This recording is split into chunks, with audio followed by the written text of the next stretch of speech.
we'll start the questioning. And my question is uh, for anyone on the panel. You have written, Professor Taylor, that the bill endeavors to do too much and has suggested that it be narrowed in scope, and many have said the same thing. Unfortunately, I don't think that is likely to happen. But it does speak to serious concerns over implementation, serious flawed implementation that affects the bill.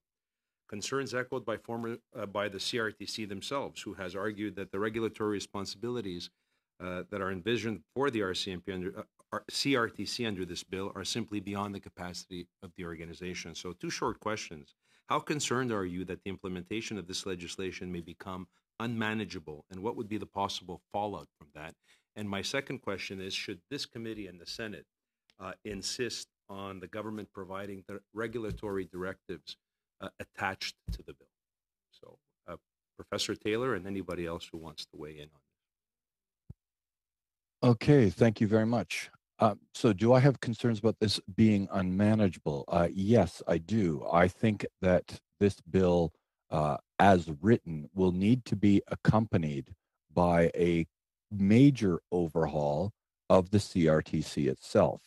Now, this is not unprecedented. When the UK realigned a lot of its media policy 15 years ago, they also developed a brand new media regulator, Ofcom. Now, I'm not saying that we need a brand new regulator, though that's something to be considered. I believe actually we should have one communications regulator instead of this kind of split between a ISED in some areas of communication and the CRTC and some others. So is it unmanageable?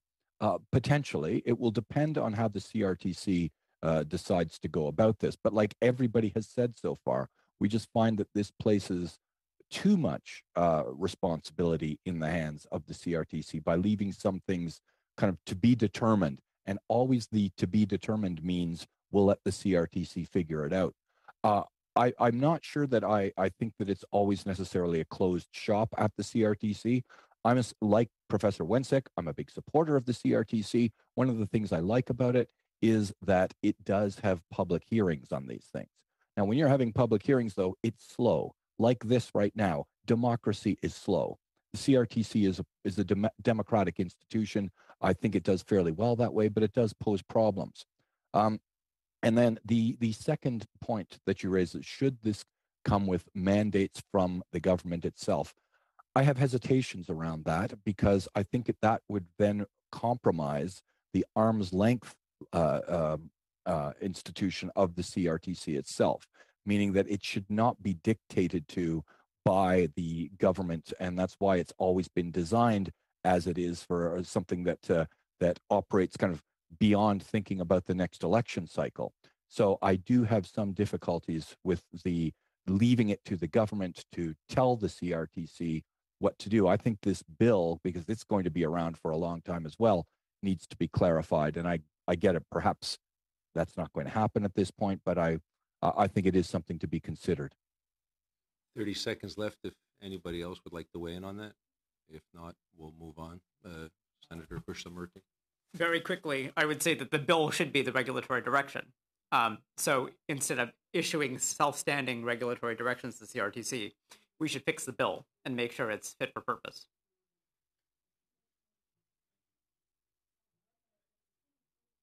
Thank you, Professor. Sénatrice Melville-Duchesne, vous avez la parole. The floor is yours, Senator. Thank you very much, Mr. Senator. To Mr. Winsek, you've talked about threshold to correct to 4.2.2. Can you give us an idea of what threshold you're thinking about? We have heard here 100 million and 150 million. What do you think?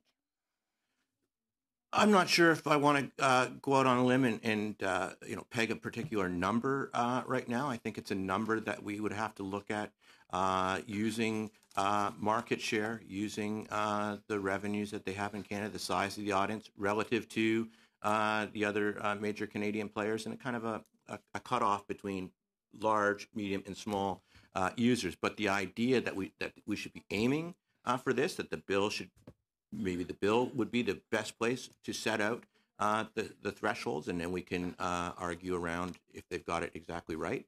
So.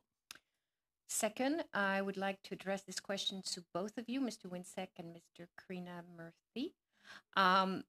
Freedom of expression. You've mentioned that.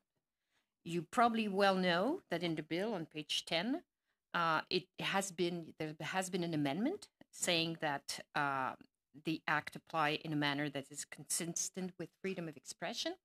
I didn't quite follow your argument about restrictions being freedom of expression, and you mentioned protecting kids. Well, obviously, as you know, freedom of expression as a right is not absolute, and there are reasonable limitation in it, and there has been some in the history of this country. So I'm wondering if you're not, si vous ne brandissez pas des épouvantails. I wonder if you're not fear-mongering by referring to freedom of expression in this context. I'll respond in English if I may, and if it suits you, Senator. With regard to 4.2, the invocation of freedom of expression in the bill does no work, regardless of that statement. Of course, the CRTC or the government or whoever else would have to respect freedom of expression. Otherwise, the courts will strike them down, right? That's how things work. All right. So what is the nature of my concern? The problem is with the government giving itself the authority or vesting the authority in the CRTC in the first instance to regulate a great deal of human expression, using a structure that is purpose-built for broadcasting, where governments do have the limitations on freedom of expression in the broadcasting context are stronger, right? There's more grounds for a government to do that. That is what our constitutional law and the laws of other countries that are democracies have held. So my concern is with the government sweeping all of this in the first instance, and then creating narrow exclusions that are not very strong, that could be, right? Our institutions are fallible. And my view is that when we are crafting legislation, we should not sweep more broadly than we need to. So if you would allow me, I'll propose my simple solution to 80% of the concerns that I raised. And the solution is simply to recast the exception in 4.2 so that it does not apply in respect of user-generated content, or it could be framed in terms of editorial control. So when a service like Apple TV Plus decides what to put on its service, the act could apply. When YouTube has its own created content that it uploads to its service, the act could apply. However, when I upload the video of my very cute cat to YouTube, the act would not apply. It would not apply to things that the platform does not have editorial control over. This would cure many of the free expression concerns that I and others have with the bill. And it would also set a positive example, I think, in the international debate. And I want to set out the international stakes here. Canada is the chair of the Global Freedom Online Coalition. A free and open internet are central to Canadian values and to Canadian foreign policy. And we have taken that leadership role in the world. So I think when we are regulating the online sphere, we need to be very clear about what we're doing and what we're not doing, and to send the signal to say that, you know, we think broadcasting is different. That Thank you. We can, sorry. Thank you, Professor. A little bit over time.